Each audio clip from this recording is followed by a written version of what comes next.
Hi guys, I'm Corbell, and this is my twin sister, Light XL. Should I say her name? Yes, my name is Janelle. Yeah, this is my twin sister Janelle, and this video is going to be about how we bought our first properties. So, a little background about us: we are from the beautiful island of Maui, Hawaii, and we now both live on the mainland. I live in Massachusetts, and my sister lives in San Diego, California. So we think will be really helpful because we know that a lot of our ohana and friends are looking to buy properties right now. So this is going to be a video about our tips. Another thing to note on is we both didn't help each other with buying our properties. Like, we didn't get help from anyone. Um, I guess I'm an exception because I bought my property with my husband, but she bought hers by herself. And Yes, I did. I didn't think it was possible, but I just had the right connections and I found a way to make it happen. okay, wait, technically the loan is under my name, so I guess technically I bought my property. But the difference is that I split my finances with my husband. Yeah. So we're just gonna, I think, oh, I want to start off this video by saying it doesn't matter who you are, where you come from, like how old you are, what your ethnicity is. It just doesn't matter.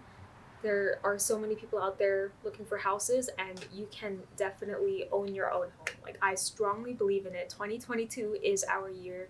It's the year of change. It's the year of breaking down current systems. You got this. And F anyone that says you're too young. I'm just kidding. Don't believe them. So I am looking at my phone for my notes. Okay, so I want to backtrack. So in early 20 wait, when was it? So around 2018, like, I had friends in college. I went to college in Massachusetts at WPI. I had friends that were buying multi-unit properties and their own houses. So that was my circle. So going into this, I already was influenced by my friends. So, and I was living in my friend's, I have to give credit to my friend Brandon if he's watching this. I learned a lot from him. I ended up going to networking events as well and making connections, and that's how I found my realtor who stuck by my side since 2018. But I do want to mention, I just started my full-time engineering job, so I didn't have much money saved up, like a few $1,000s. Definitely not enough to buy a home. So it took some time, but during that time I was researching and learning, and going to open houses and networking with people. For me, it was a little different because after college, I stayed in Hawaii and I never really thought about buying a property. I always just saved as much as I can, so I was pretty frugal for the first few years I was living on Oahu. And then when I started the transition to San Diego, that's when, like, I just kept piling like more money into my high yield savings, and that's when I thought seriously, like, one day I'm gonna buy a property. But for me, I was living in California, and of course it's quite pricey to own any property in California, and that's why most of the people there are buying out of state. So I talked to my aunt, who's a real estate agent. She is in Vegas, and so we kind of kept in contact. About a year or so ago, I was telling her my interest in buying a property one day and how much I had in savings, and kind of just running the numbers with her. And she said it's definitely doable and I can make it happen. And I didn't really think much about it. I just kind of took a step back from real estate and investing and just continued working because I was in this like weird work funk. And it wasn't until my cousin randomly messaged and called me saying that he is looking for lenders to help out with his own property that he's buying out of state, and he's in Hawaii. So I talked with him for a little bit, and he told me all the advantages of doing real estate investing and leading to financial freedom. And I took his advice, and I really just like went full speed ahead and decided I'm gonna contact my aunt right away. tried to start the process of buying a home. And at the time, which is a few months ago, I think I saved enough and I got pre-approved and everything. So that's kind of how it started with me going into real estate and getting my first property. Also, I want to point out that we have no student loans. I know we're twin sisters. We went to college at the same time. We were very fortunate to have enough scholarships and mostly scholarships to help fund our education. My battery is about to die. How convenient. Okay, now I want to jump to the timeline. Oh, I also want to say that, like, we both have jobs in tech, so it also helps to have a nice salary, and we have no kids, no responsibilities. We're young women in our mid-20s. So in 2018, I'm gonna go through my timeline. 2018, I started looking at real estate. Didn't find anything that I like, and I didn't have enough money to afford any places. And all I could hope for was putting down 3.5%, doing an FHA loan, very common, and but still didn't have enough money saved up, so I just took a break. Then in 2019, I found some good places, but I still didn't find anything that I like, so I spent that year still learning and strategizing. In 2020, I was looking at multi-unit properties, at condos, and it turns out that there was this multi-unit that was well priced, and it was 4 units. I almost closed on it. Everything was good. Paperwork was clear. Everything was going to be under my name. But then COVID happened, and I wasn't sure what's going to happen, if the tenants were going to pay, and I didn't want to be stuck in a hole. And if they don't pay, then I couldn't pay. So, like, my mortgage on time. I ended up closing. Luckily, the realtor of their property was she was kind of lazy. So my attorney was able to get me out of the deal a week before closing, and I was able to get all of my down payment back. So then I took a break from searching. So at the end of 2020, my husband and I decided to buy a condo. We're looking at places, buy a condo, and luckily enough, we found something that we both really like that's pretty close to where we both work. Yay! And then we put an offer down, and they accepted it. Thank God. So I've never been in a position where people rejected our offer or they renegotiated. So yeah, we bought our place back in June of 2021. It's 2022, I keep forgetting. So we found it in March, and then we closed at June. So yeah.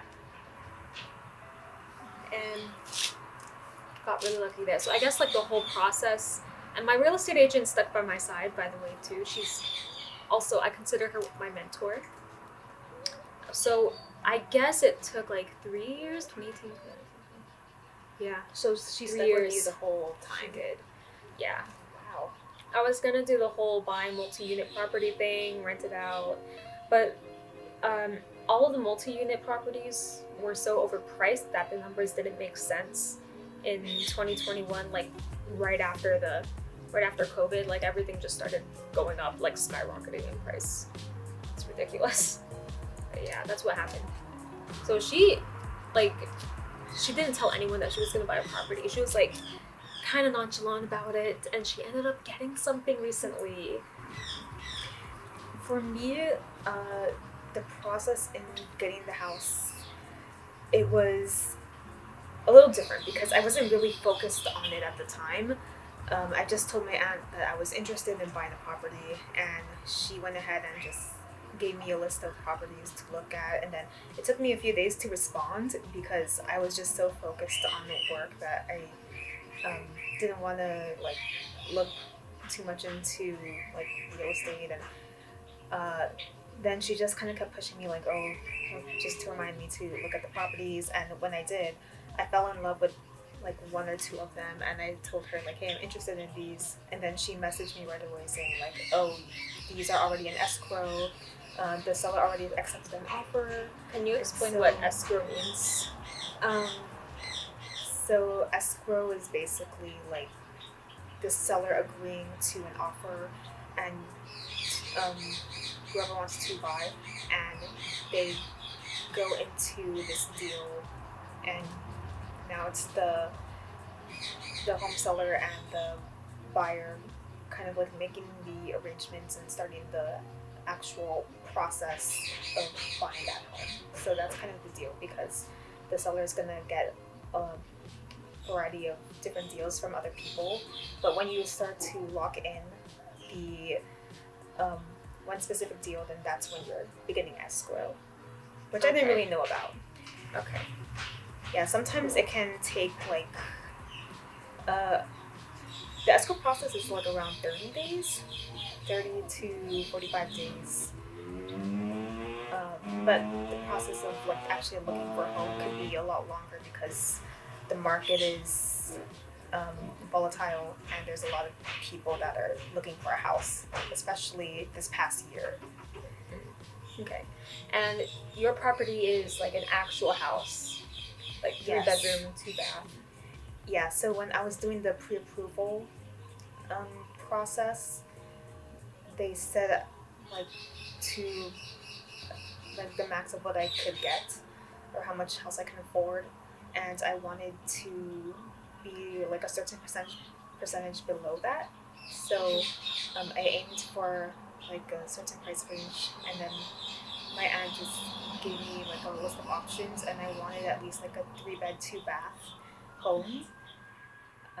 I kind of just jumped right into it, and my aunt was like with me every step of the way. So Nice. honestly, I couldn't really have done it without her, and especially as a first-time home buyer. Yeah. So about my home, it's a condo. Sorry, I'm gonna let this pass. There's a homeowners association, and ours. It's a nice location. It's in a downtown area. There's 2 bedroom, 1 den, 2 bath, kitchen, like open space, open floor layout. And there's an exposed brick wall, which is nice. About 1,800. It's 1,500 square feet about. What about yours? It's over like 2. Yeah, you can get something really good. And you did you tell me you bought it in Nevada? No, actually, I think I missed that detail. Yes, I got it in Las Vegas, Nevada. Yeah, because San Diego's hella pricey. Like Definitely right is. now, it's so hard. Like the market is so hard. Like don't worry. Just keep trying. If you're having a hard time looking right now, just keep trying. Something will fall in your lap by the grace of God. If one door closes, another door will open. You got this. Because I know how hard it can be out there. Now we're gonna do common things that buyers don't know. And the first one on my list is they don't, like, a lot of my friends are surprised that we didn't put 20% down. Like, people think it's so competitive out there that you need to put 20% down, which is not the case. Like, for me, we put 5%. And that's just because of the first time home buyer loan program in Massachusetts. I made below a certain amount, so I was able to qualify for this program. And even if you make above, like you could still qualify for putting like 10% or 15% down.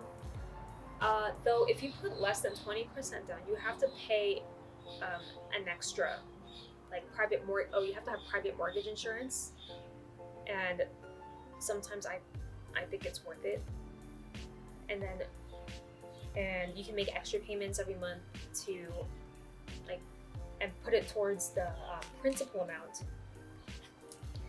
And I think like 7 years from now, we should be able to get that PMI off, or we can even have, like, if money comes out from somewhere, we could have that extra PMI taken off.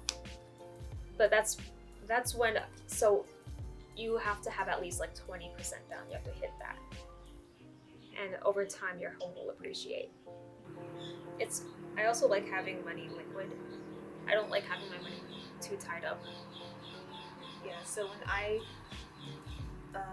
was ready to buy my first property, I made sure that even if I made the down payment, I'll at least have a certain amount for an emergency fund for the rainy days. Yeah. So I needed at least 3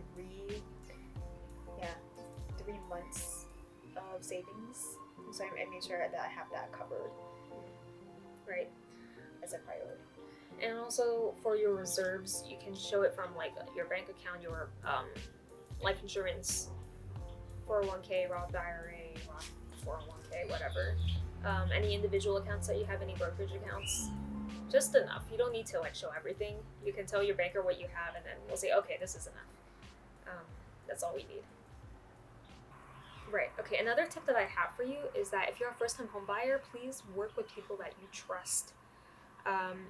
It's important that you find a good realtor and someone that knows the market very well.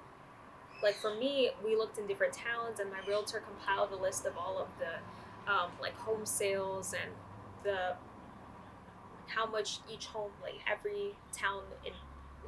every town's homes appreciated over time.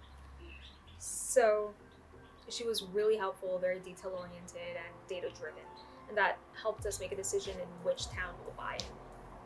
All right, I said this tip. I just want to reiterate this one. It's not as hard as you think. Don't be overwhelmed by the paperwork. I think one major thing I didn't know is that when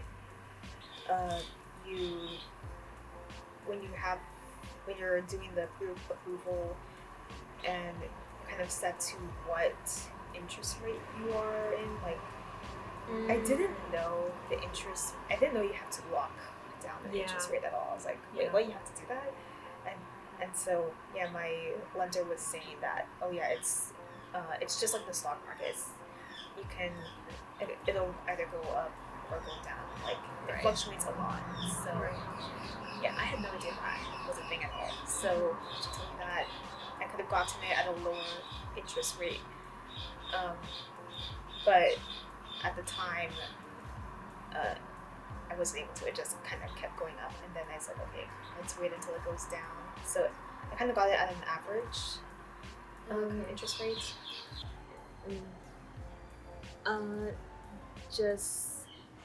And I bought my property out of state, so a lot of Californians are like looking for out of state properties. So just know that don't fall in love with the first house that you see. Don't be attached, because there's probably a good chance you're not gonna get it.